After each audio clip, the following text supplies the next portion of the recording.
to talk today about people our age who are in the dating market. Okay. So all you 30 and 40-year-olds out there. All right. Okay, Just kidding. we can feel that way, huh? I feel 30 or 40, Okay. you know, depending on the day.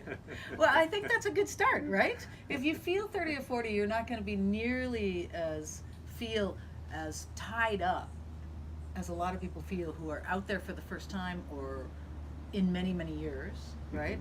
Having had a long-term relationship or a couple long-term relationship and they're newly in the dating market and oh my god, it's so different. There's all this online stuff and how do you trust it, and there's all these horror stories you hear. I wanted to suggest having an attitude of adventure towards this, you know? And there are a lot of other people out there who feel the same way you do. That's why I think going to the kinds of meetup events for singles, whether it's a hiking group or a photography group or a vegan lunch date with, 40 other single people. I love those events. There's a whole bunch of people who are feeling like you are. Yeah. And they often do those events, they try to get them by age. So it might be for people in their 40s and 50s. And so are you suggesting we do that in lieu of online dating or in addition to? In addition, I'd check out it. You want to get all your irons in the fire and... Yes, and I have thick skin, so, I know that if I put out a profile and I will start getting a lot of attention, way more attention from way more people than I'm interested in. That's just part of the deal. And I have a thick skin and can go, no, not interested, not interested, not interested. And see that one or two that does look interesting. I would also, what I've always done is I would be on the lookout for them, because I really feel, I think as a woman, I have in general more intuition about who would be a good match for me than a lot of the guys coming at me that are like using a scattershot approach. Well, I'll try 30 of them, see if anybody responds. I'll try 300 of them and see if anybody responds, right? I would just pick out that one or two that seemed like a possibility. And in addition to that, forget going through this rejection thing. You might very well contact someone and they're not interested. And you just got to know that going in. If you're a woman, you're going to get attention you don't want, a lot of it, and you're going to experience rejection probably. So you got to know that going in and just be okay with it. That's part of the deal. Yeah, that's what you have to do to find that person who's right for you. Or people, yeah. Molly and I don't believe that there's only one person out there, the one. We believe that there are many the ones out there. And so there's great potential in finding one of them if you're open. One of those ones. If you're open to that possibility. We suggest you go back through the list that you have, if you have one, and look at every item and say, is this really necessary to have this item on the list met? Exactly like this. To be able to find that person. Yeah, and let's take a really simple one.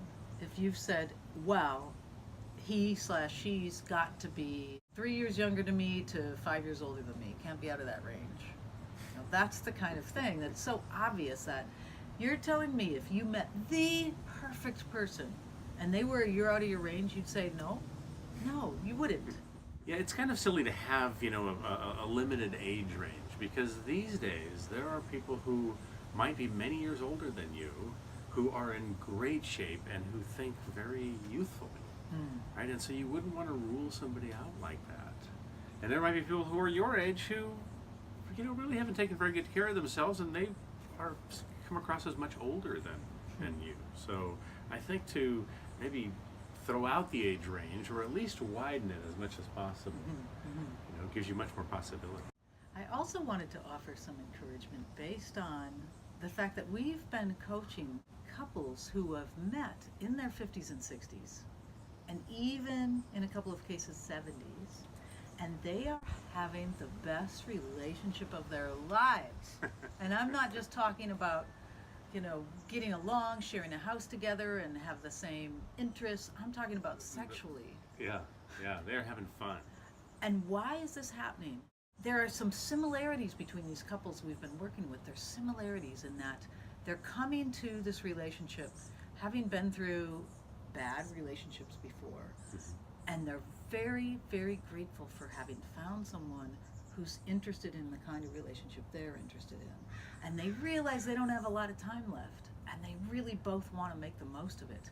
And that alchemy together is making these relationships it's just astounding to hear them talk. It's magical when you see, you know, any of these couples together At talking these- about how great it is. Yeah, and they know we've only got 5-10 years left, and we're going to enjoy the hell out of them. So don't be afraid of, you know, the new age of dating. I mean, there are so many ways to meet somebody. Throw your hat in the ring in the online dating.